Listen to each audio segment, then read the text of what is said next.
Students, स्वागत करता हूं आप सभी का आपका इस चैनल अमित इंग्लिश स्टडी में। सो स्टूडेंट्स, आज के इस वीडियो में हम एक स्टोरी पढ़ेंगे जिनके माध्यम से आपको भी इंग्लिश पढ़ना लिखना बोलना सिखाएंगे। यानी कि अगर आपको इंग्लिश पढ़ना नहीं आता है या बोलना नहीं आता है तो आज के इस वीडियो में ये जो स्टोरी है बिल्कुल बेसिक लेवल वाला होने वाला है, जिनके माध्यम से कोई भी अंग्रेजी को पढ़ सकता है और सीख सकता है किसी से बात करना या किसी शब्दों का उच्चारण करना। ठीक है, तो चलिए स्टार्ट करते हैं बिना किसी देरी के।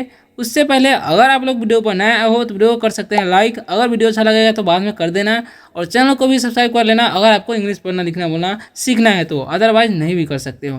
तो चलिए स्टार्ट करते हैं। और इस स्टोरी का जो नाम है यहाँ पर ध्यान दीजिएगा, क्या लिखा हुआ है समझिए। यहाँ पर अच्छी तरह से लिखा हुआ है चैप्टर 3 होने वाला है। चैप्टर 2 नहीं देखे हैं तो प्लेलिस्ट में जाकर देख सकते हैं। आपका क्या बोलते हैं, इसका प्लेलिस्ट हम बना कर रखे हुए हैं। ठीक है, चैप्टर 1-2 का। तो वोमेन क्या इसे बोलते हैं, ह्यूमन। ठीक है, वुमेन बोलते हैं, वुमेन। तो वुमेन मतलब क्या होता है, औरत होता है। ठीक है, तो उसी का जो है एक कहानी होने वाला है। चलिए देखते हैं इस कहानी से हमें क्या कुछ सीखने को मिलता है। स्टूडेंट्स, पहले सेंटेंस से स्टार्ट करते हैं। यहाँ पर लिखा हुआ है, ध्यान दीजिएगा, जैसे जैसे हम पढ़ते जाएंगे आपको भी मेरे साथ पढ़ते रहना है। ठीक है, यहाँ पर पॉइंट और पर ध्यान दीजिएगा आप लोग। ठीक है, लिखा हुआ है I am young and strong, यानी कि मैं युवा और मजबूत हूँ। ठीक है, ऐसा बोल सकते हैं, मैं युवा और मजबूत हूँ। ठीक है, और आगे देखिए क्या लिखा हुआ है, I must work as a slave. ठीक है, यानी कि इसका मतलब हो जाएगा, सो स्टूडेंट्स इसका मतलब होगा मुझे एक गुलाम की तरह काम करना होगा। ओके, आगे लिखा हुआ है I work for the captain of the pirates, यानी कि इसका मतलब होगा मैं समुद्री डाकुओं के कप्तान के लिए काम करता हूँ। यानी कि जो भी समुद्री डाकू है, समुद्री जो समुद्र में रहते हैं, उनके कप्तान के लिए काम करता हूँ। ठीक है, आगे लिखा हुआ है आई फील वेरी सैड, यानी कि इसका मतलब होगा मुझे बहुत बुरा लग रहा है। ठीक है, क्योंकि वो डाकुओं के साथ काम कर रही है इसलिए उसे बहुत बुरा लग रहा है। ओके, अब आगे देखिए लिखा हुआ है I have a bad life, यानी कि वह बोल रही है औरत, मेरा जीवन बहुत खराब है। अब जाहिर सी बात है कि जो भी डाकुओं के साथ रहेगी और काम करेगी तो उसका जीवन तो खराब ही ना होगा। ठीक है, आगे लिखा हुआ है आई मस्ट वर्क हार्ड, मुझे कड़ी मेहनत करनी होगी। औरत बोल रही है मुझे कड़ी मेहनत करनी होगी, जो यंग स्ट्रॉन्ग मजबूत लड़की है। ठीक है, आई वर्क एवरी डे। ठीक है, इसे बोलते हैं कि मुझे प्रतिदिन काम करना होता है। ठीक है, मैं प्रतिदिन काम करती हूँ, ऐसा बोल सकते हैं, I work every day. I work in the house, यानी कि मैं घर में काम करती हूँ। ठीक है, मैं घर में काम करती हूँ, वो औरत बोल रही है। I work in the garden, और मैं बगीचे में भी काम करता हूँ, करती हूँ क्योंकि औरत है। I work in the garden, यानी कि मैं बगीचे में भी काम करती हूँ। The captain tells me what to do, यानी कि कप्तान मुझे बताते हैं कि क्या करना है। ठीक है, अब आगे देखिए, आगे लिखा हुआ है I don't like my work, इसका मतलब होगा मुझे अपना काम पसंद नहीं है। ठीक है, अब वैसा काम करना किसे पसंद रहेगा। ठीक है, अब लिखा हुआ है I want to change my situation. ठीक है, मैं अपनी स्थिति बदलना चाहती हूँ, वो औरत बोल रही है। I want to be free again, यानी कि वो बोल रही है मैं फिर से आज़ाद होना चाहती हूँ। ओके, क्योंकि वो डाकू के साथ घिर गई हुई है और उसे जबरन काम करना होता है और वो काम उसे पसंद नहीं आ रही है। ओके, अब आगे बढ़ते हैं। इट इज़ मॉर्निंग, यानी कि सवेरा हो गया, यानी कि सुबह हो गया है, ऐसा भी बोल सकते हैं। ठीक है, I meet a young woman. ठीक है, I meet a young women. ठीक है, तो यार इसका मतलब होगा मेरी मुलाकात एक युवा महिला से होती है, यानी कि जवान महिला से एक मेरी मुलाकात होती है। आगे लिखा हुआ है सी वॉक्स इन द हाउस, यानी कि वह घर में काम करती है। ठीक है, सी इज़ सो ब्यूटीफुल, यानी कि वह बहुत सुंदर है। वो जो औरत उस लड़की को मिलती है उसके बारे में वो बता रही है। सी इज़ ऑल्सो ए स्लेव, यानी कि वह भी एक गुलाम है। ठीक है, यानी कि वो भी घिर चुकी है उसी की तरह और उसे भी काम करना पड़ता है, ठीक है। सी क्लीन्स द हाउस, यानी कि वह घरों को साफ करती है। आई स्पीक विथ हर, यानी कि मैं उसे बात करती हूँ। She doesn't speak my language, यानी कि वह मेरी भाषा नहीं बोलती, ठीक है। But I feel that she understands me, यानी कि और देखिए इसका मतलब हो जाएगा लेकिन मुझे लगता है कि वह मुझे समझती है, ठीक है। यानी कि जो वो उसकी भाषा तो नहीं समझ रही है लेकिन फीलिंग्स को समझ रही है, ठीक है, भावनाओं को। व्हेन सी सीज मी, यानी कि जब वह मुझे देखती है, सी इज़ हैप्पी, यानी कि वह खुश हो जाती है, ठीक है। एंड और आई एम हैप्पी टू, और मैं भी खुश हो जाती हूँ, और मैं भी खुश हो जाती हूँ, ठीक है। समटाइम्स, यानी कि कुछ समय, सी टचेस मी, यानी कि कुछ समय कभी कभी वह मुझे छूती भी है, ठीक है। बट लेकिन it is only A short moment, ठीक है, लेकिन यह केवल एक छोटा सा क्षण है, यानी कि छोटा सा पल है जो कभी कभी वो मुझे छूती है। स्लैब्स कांट बी टुगेदर, यानी कि गुलाम एक साथ नहीं हो सकते हैं, ठीक है। वह सबको अलग अलग काम करना पड़ता है और सभी अलग अलग जगह पर रहते हैं, ठीक है। अब आगे से समझिए, I think about the young women very often, ठीक है। मैं अक्सर उस युवती के बारे में सोचती हूँ, ठीक है।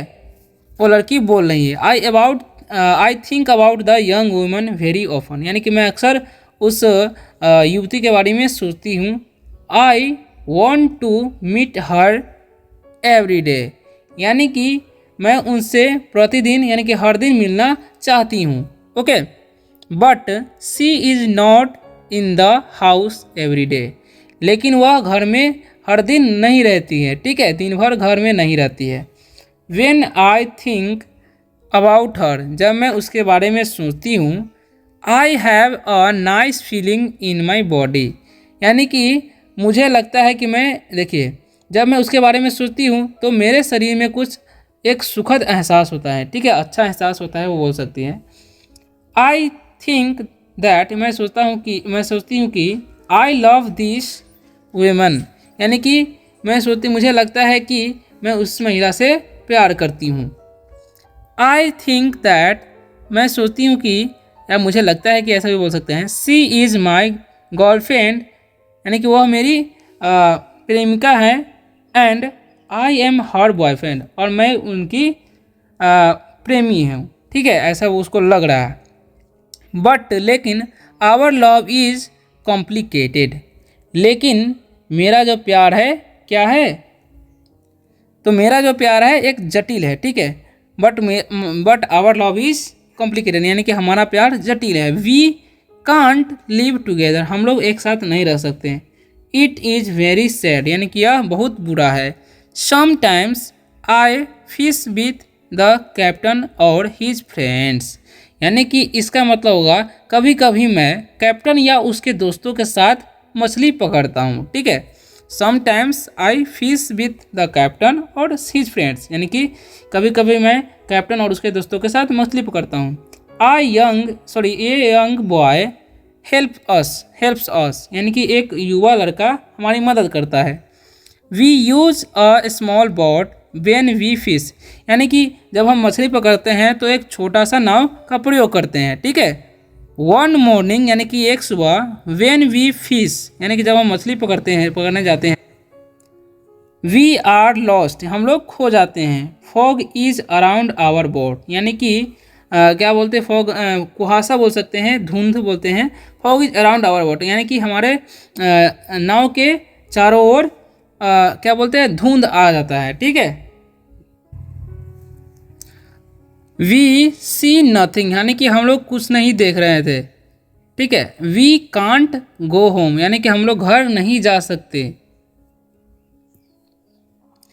द नेक्स्ट डे, यानी कि अगले दिन, द फॉग इज अवे, यानी कि धुंध जो है दूर हो जाता है, ओके।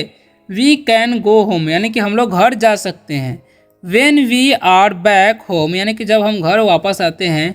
द कैप्टन सेज, यानी कि कप्तान कहते हैं, यूज अ बिगर बोट, यानी कि बड़े से नाव को प्रयोग करने के लिए। The bigger boat is better for long journeys, यानी कि इसका मतलब होगा लंबी यात्रा के लिए बड़ा नाव बेहतर होती है। ठीक है। वन डे, यानी कि एक दिन, द कैप्टन टेल्स मी, यानी कि कप्तान मुझे हम लोगों को कहते हैं, मुझे कहते हैं, सॉरी मी है तो, put more food and drinks on the boat, यानी कि नाव पर ज़्यादा भोजन और पीने के सामान को रख लो। ब्रिंग सम गन्स टू, और कुछ बंदूकें भी लाओ। Okay. The captain wants to fish with his friends, यानी कि कप्तान उसके दोस्तों के साथ मछली मारना चाहता है। Okay. I prepare the boat, यानी कि मैं नाव तैयार करती हूँ। I put food and guns on the ship, यानी कि मैं भोजन और बंदूकें जहाज पे रखती हूँ। बट, लेकिन, the captain's friends don't want to fish, यानी कि कप्तान के दोस्त मछली मारना नहीं चाहते हैं। देन, फिर, द कैप्टन टेल्स मी, फिर कप्तान मुझे कहते हैं, prepare the boat for usual fishing for the next day, यानी कि इसका मतलब होगा, फिर कप्तान मुझसे कहते हैं अगले दिन सामान्य मछली पकड़ने के लिए नाव तैयार करो। ठीक है। यानी कि इसी तरह का नाव तैयार करो। दिस इज़ माई चांस, यानी कि यह मेरा मौका है, बोल सकते हैं। आई कैन रन अवे, यानी कि मैं भाग सकती हूँ। ठीक है। आई कैन रन अवे, मैं भाग सकती हूँ। A lot of food and guns are on the boat, यानी कि बहुत सारे भोजन और बंदूकें नाव पर थे। I prepare the boat for fishing, यानी कि मैं मछली मारने के लिए जहाज को, नाव को तैयार करती हूँ। बट, लेकिन, I leave the food and guns on the boat, यानी कि लेकिन मैं खाना और बंदूकें नाव पर छोड़ देती हूँ। ठीक है। तो आगे क्या लिखा हुआ है, टुमारो, कल, आई कैन रन अवे, यानी कि अगले दिन या कल मैं भाग सकती हूँ। ठीक है। दिस इज माई प्लान, यह मेरा योजना है। ओके।